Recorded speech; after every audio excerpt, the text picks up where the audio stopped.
इन तस्वीरों को देखिए, बसों से उतरते हुए इन कैदियों को देखिए। उतरते ही धरती को चूमते हैं और अपने अंदाज में अपनी रिहाई का जश्न मनाते हैं। हालांकि इस दौरान कोई सेरेमनी या फिर भव्य आयोजन नहीं दिखाई देता। वहीं अब दूसरी तस्वीर आपको दिखाते हैं। अपनों से मिलते इन कैदियों की खुशी का ठिकाना ही नहीं है, क्योंकि ये अब आजाद हैं।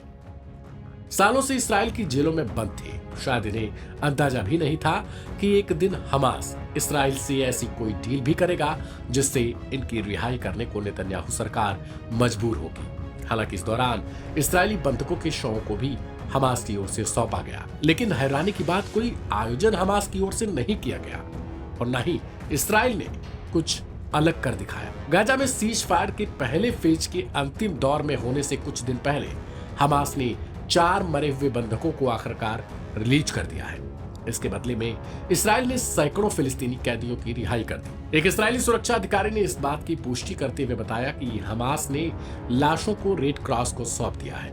हालांकि इस बार इस्राएल ने सौंपे गए शवों के बारे में कोई जानकारी प्रदान नहीं की है और न ही हमास की ओर से कोई कार्यक्रम का आयोजन किया गया। सवाल है कि इसके पीछे दोनों पक्षों की क्या रणनीति रही होगी। दरअसल शांतिपूर्वक हुई इस डील के पीछे हमास और इस्राएल की शर्त को कारण के तौर पर देखा गया। गुपचुप अदला बदली पर कहा जा रहा है कि हर बार हमास एक स्टेज शो का आयोजन करता था जहां से बंधकों की रिहाई की जाती थी। इस दौरान हमास इस्राएल को बंधकों को जिंदा या उनके शव को सौंपता था। लेकिन पिछली बार हुई डील के बाद हमास को झटका तब लगा जब इस्राएल ने अपनी बात से पीछे हटते हुए कहा कि वह फिलिस्तीनी कैदियों की रिहाई ही नहीं करेगा। नेतन्याहू ऑफिस की ओर से कहा गया कि हमास इस डील को शांति से करे और ऐसे किसी भी सेरेमनी का आयोजन करने से बचे। इसके साथ ही देश ने फिलिस्तीनी संगठन पर क्रूर होने का भी आरोप लगाया था। इसके बाद हमास ने बयान जारी करते हुए कहा था कि 600 लोगों को न छोड़ना सीज फायर डील का उल्लंघन है। जब तक वह फिलिस्तीनी बंधकों को रिहा नहीं करता, वह तब तक दूसरे फेज के लिए बातचीत नहीं हो सकती।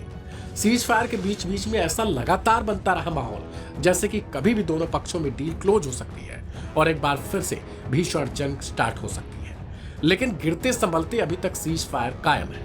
हमास और इस्राएल एक दूसरे के दुश्मन और कट्टर दुश्मन भले हैं, लेकिन दोनों ही इस वक्त मजबूर हैं। वजह अपनों की रिहाई।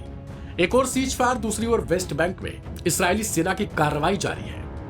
लेकिन वेस्ट बैंक में आईडीएफ की कार्रवाई से हमास तक यह आग कब भड़क जाए, इसका अंदाजा लगाना भी मुश्किल है। वेस्ट बैंक में आए दिन इस्राएली सैनिकों के साथ ही वहां पर इस्राएली टैंक घुसते जा रहे हैं। एक के बाद एक कई टैंक लगातार वेस्ट बैंक में अपनी कार्रवाई कर रहे हैं। बमबारी की जा रही है, फिलिस्तीनियों के घरों की चेकिंग की जा रही है और उन्हें संदेह के नजरिए से देखा जा रहा है। हाल ही में 100 किलोग्राम का बम भी आईडीएफ ने बरामद किया था, जिसे डिफ्यूज कर दिया गया और कहा जा रहा था कि इसके साथ ही 2 संदिग्ध फिलिस्तीनियों को पकड़ा गया, जिनसे पूछताछ की गई। तब पता लगा कि ये कोई बड़ी घटना को अंजाम देने वाले थे।